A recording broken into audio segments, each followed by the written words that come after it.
Hi, my name's Sarah, and I'm an alcoholic or an addict, depending on what meeting I'm at. Um, I'm 25 years old, as was just shared. In a couple of days, I will be celebrating 5 years of sobriety, of ongoing sobriety. Um, and every year around this time is emotional, and naturally you start kind of thinking back, just taking stock of kind of where you were and where you are now. And normally I would go to a meeting and I would celebrate and I would be with friends and fellow members of my groups in the city, but those aren't really happening. And so everything's a bit different nowadays. So it's a unique opportunity to do this with you now. So thanks for asking me to do this. I'm always open to sharing my experience, because I think by being open about it, you can let others know that, and yourself know, that it's okay to be open about it. There's nothing to be ashamed about. And there's more to gain from being honest and open about who you are, what you've been through, and what you continue to go through. Because I say that I am a recovering alcoholic. I will never be fully recovered. I don't think that it's something that just goes away. So my sobriety date is February 2nd of 2016, but it started long before that. And,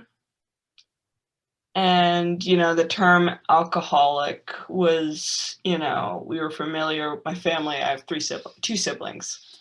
We were familiar with the term growing up, kind of that blanket term of an alcoholic, and being in recovery, but I don't think I really understood kind of what that meant. Mm-hmm. I just thought it meant, oh, they don't drink now. That's what that means. I didn't understand why they no longer drink, or kind of the journey to getting to that point, I think. And a lot of people, I think, have that understanding. Well, why don't you just stop? And I don't think you understand it until you personally go through it, until you watch somebody go through it, or have that kind of personal connection with the world of recovery. So we were familiar with the term, and my brother, sister, and I would always we knew the odds that if somebody in your family has struggled with that, then you're more likely to, whether it's genetic or otherwise. So we were always like, it's going to be somebody, who has that label, whatever that label meant, but never thought much of it beyond that. And so when substances became, it was when I remember the first time finding out, I don't know if I should share this, that my sister had smoked weed. I'm the youngest again. I cried hysterically. I was still in that headspace of what you learn in school is like, don't do drugs. Like, nobody does drugs. Drugs are really bad. So when I found out that my big sister had done drugs, I was beside myself.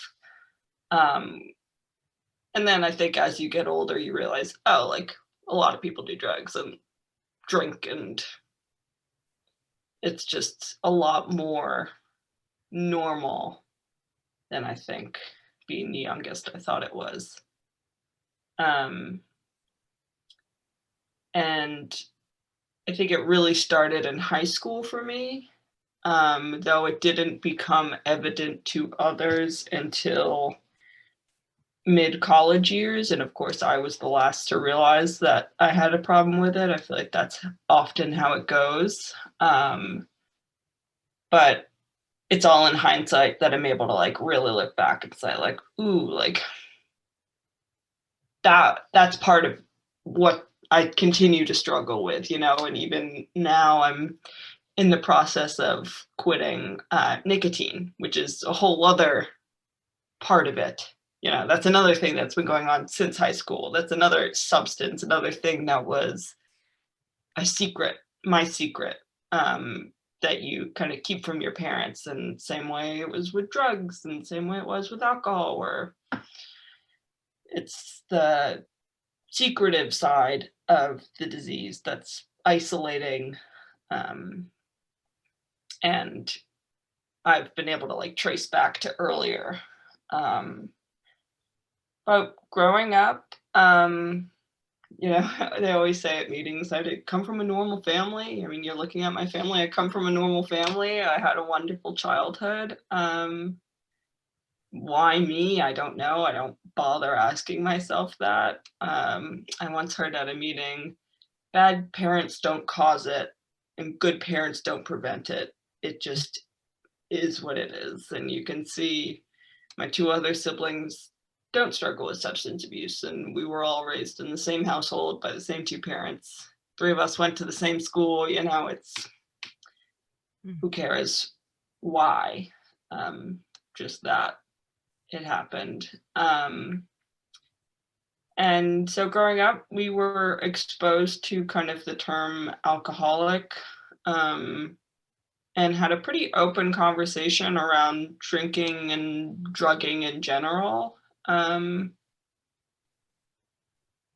And so when I began being secretive about it, that in hindsight, again, all of this for the most part is in hindsight, was an indication that this is not right, or just an early warning sign, I guess. And it steadily increased. You know, it went from drinking a little here and there. I didn't even like drinking until I got to college. I just didn't enjoy it the way other kids did, but I liked smoking weed and having fun with that. And I think that when my family came to me and said, Sarah, you have a problem, I was able to easily see how I had a problem with weed more so than with alcohol. I didn't think I had a problem with alcohol. I had a problem with weed because that had always been there, and that was always something that I liked. And so that it must be the thing that you like that's the problem. And so when I went to college, I started drinking more. I went to school in New Orleans, where I think I think every college drinking and drugging is normalized. But especially in New Orleans, where the bar is literally on campus and everybody drinks and the whole city drinks, and it's to go and open container laws. And so I think that I don't know if that had anything to do with it. I probably could have been anywhere, any school, anywhere in the world, and I'd still be me. And then sophomore year, a good friend of mine passed away at school, and that was very traumatic. And that was an easy place to pinpoint this like very big shift in me in general, where I was very openly depressed. I was very openly struggling. And my friends and I, more so, I think, than before, turned to substances. And when I very first, early on when I got sober, that was like, for me, the tipping point. And, you know, through the last 5 years, I've been able to kind of critically look back on my substance career, if you will, and can see that it started in high school. It wasn't at that moment that I became an alcoholic. I'd been one all along, and there were the behaviors long before my friend died. I think that was just the occasion for it all to really start building and crumbling in a way.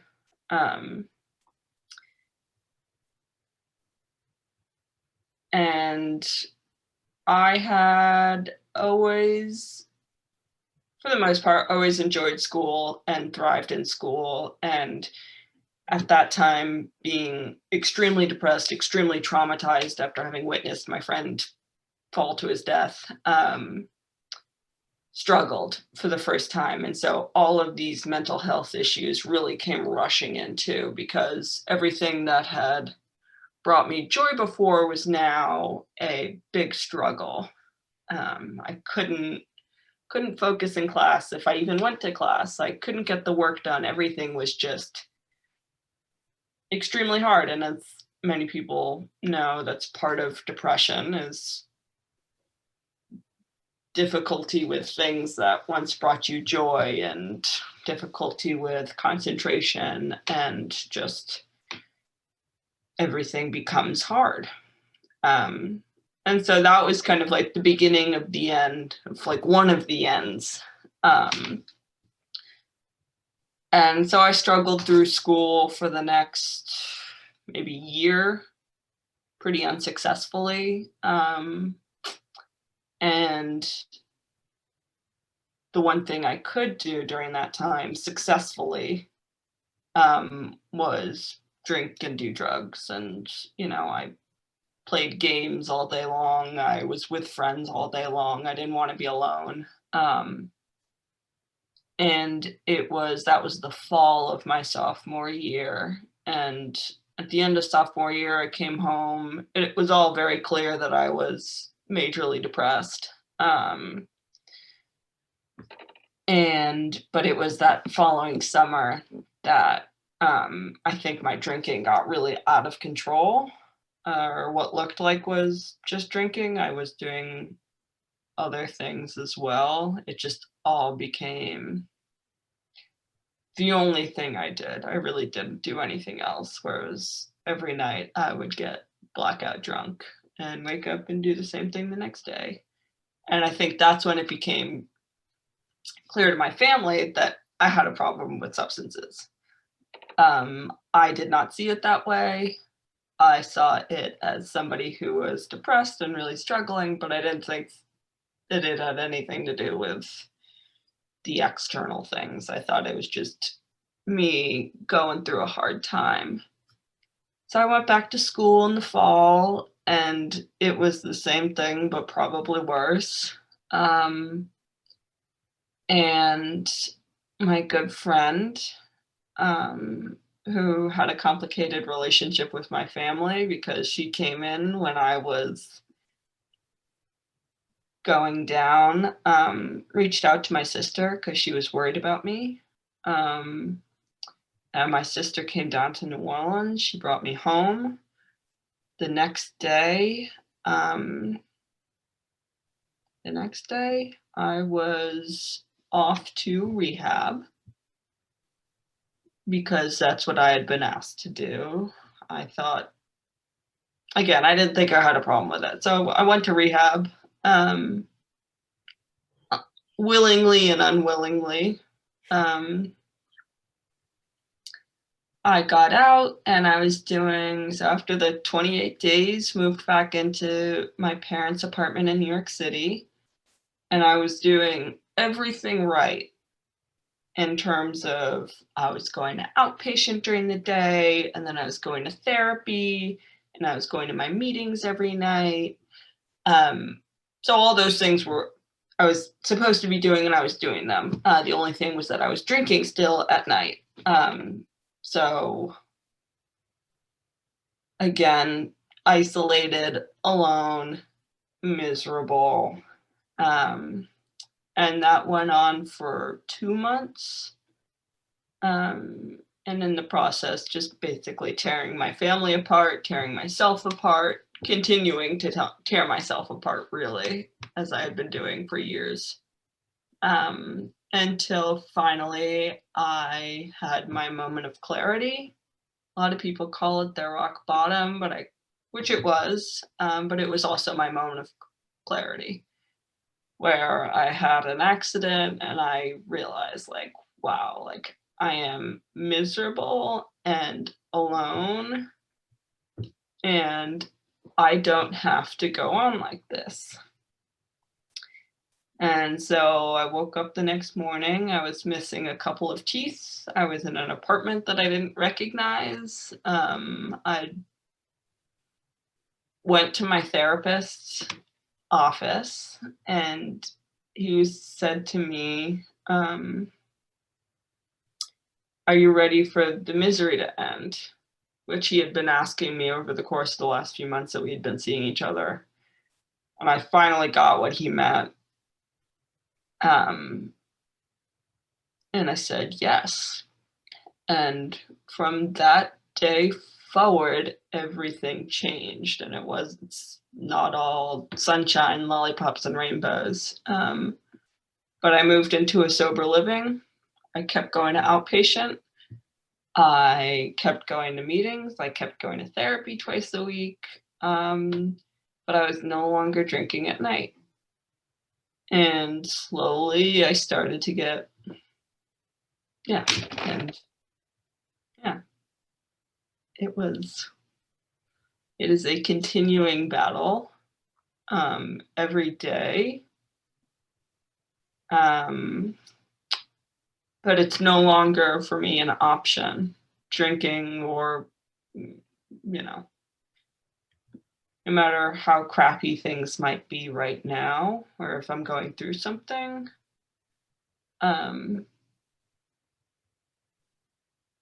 picking up would make it worse. And so it's no longer even a thought in my mind. I don't take my sobriety for granted. I'm terrified of relapsing, and that is also what keeps me sober. It is my biggest fear and also the last thing I have to worry about. It's like, okay, like that will end it all. And I don't have to do that. I don't have to. I have other resources available to me that will help make it better in time. It's not going to be right away, but nothing is as bad as that last night, or just that whole life was miserable and alone. And I don't want to be miserable or alone anymore, which is nice. Well, thank you for sharing your courage, strength, and hope, and being so candid. You know,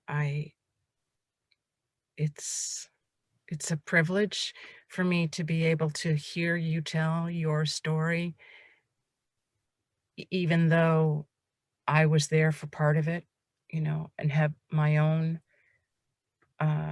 version of the story. Which is not to say that they were always different or the same, you know, it's a sort of combination of both of those things.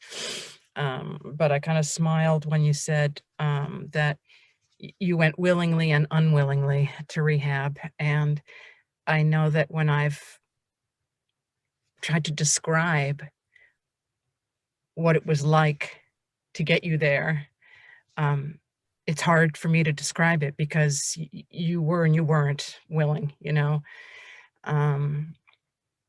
But you did. But you did.